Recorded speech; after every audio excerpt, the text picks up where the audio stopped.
Geldi. Kim çok daha yatır? Kim daha çok yatır?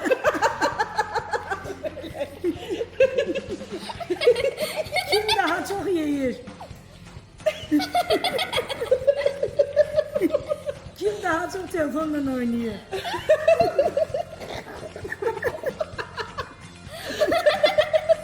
Kim daha çok gecikir?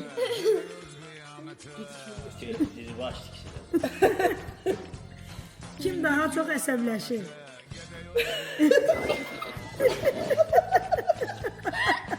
Sen de saklı. Eyni xasır Kim daha çok gülür?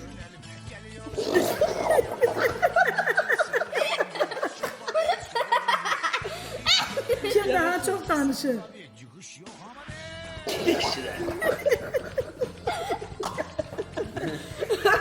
Ne oldu? Kim daha çok küsür?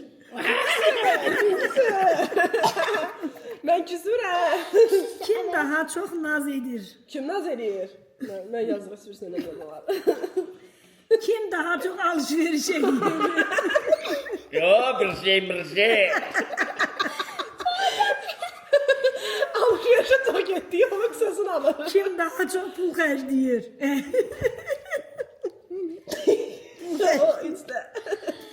Kim daha çok şəkil çəkdirir?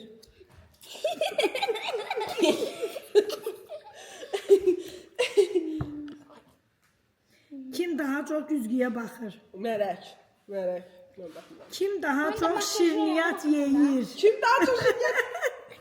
Özel o kadar gibra var da. Geldi. Nossa!